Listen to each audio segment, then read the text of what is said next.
We have never before in the history of humanity confronted a reality where our own actions can create change at the planetary scale, change that is actually makes life difficult for us. Not clear exactly how quickly, but the sheer impact of just people doing what they love to do is a huge challenge. We will solve it. We will figure it out. There will be a combination of new technologies and new lifestyles. But it's fundamental, and it needs a spirit of recreation, reinvention, which I think is here in Berlin at this time.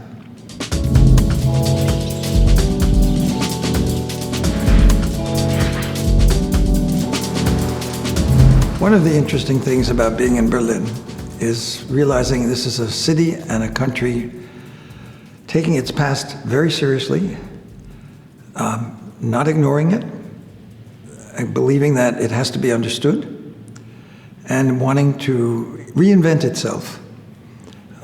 There's a ferment about how to live, what a good society is, that even with a small amount of time here, I can recognize and find important. The challenge we face, called sustainability or the low-carbon future, various ways of explaining it, is so deep and fundamental that we will need the kind of desire for recreation that is part of, as far as I can understand it, part of the scene here.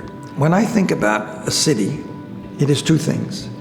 It is what's going on in the city, the activities there, the consumption there, and it's the infrastructure that is providing for that city. The openness of the city is that it's connected to electric power plants, pipelines, water supply, which goes well beyond the borders of the city. It does involve the rural areas. If it's going to be wind and solar, it's not all going to be collected in the cities. Most of it probably at quite some distance. And so a city is intrinsically both a center and connected with infrastructure. Berlin, from where I start, case studies are the way to learn. If a group here is going to study Berlin intensively, that's great. And the reason why it's great is that we don't know the right questions until we look closely.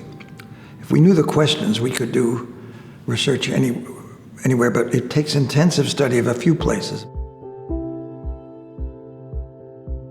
Well, Princeton itself is a small university town, little like maybe Heidelberg here.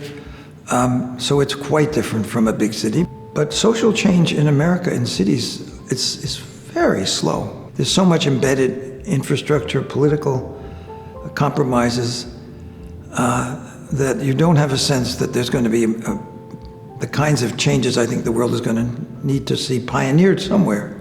They will not be pioneered in New York or Philadelphia. It would surprise me very much if that happened. At the Princeton level, here's a rich town, acting as if it's going to become sustainable easily, but if you look at how big the houses are and things like that, I don't think we have any appreciation for how far we are from a sustainable future in a town like Princeton. So I just given a talk here, and my last slide says that I'm an optimist. And I explained that I'm an optimist for several reasons. One is that we have some new technological opportunities, thanks to hard work by engineers and capitalists and policymakers that have made and Germany played a major role, for example, in the much lower cost of a solar panel.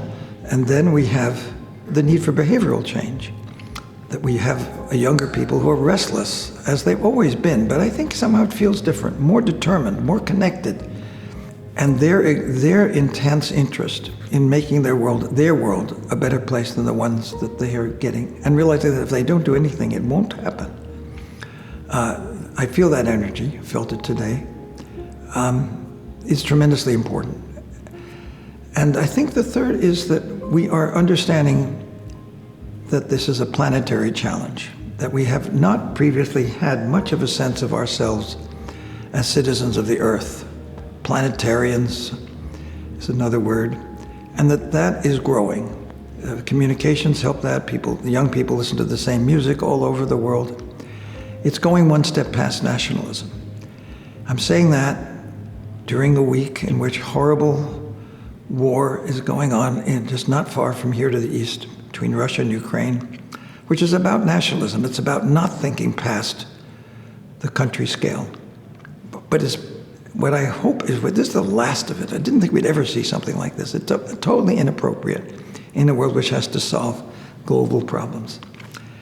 I have friends who say, Rob, that's ridiculous. We're tribal. We'll always fight each other. And there's certainly a lot of evidence of that.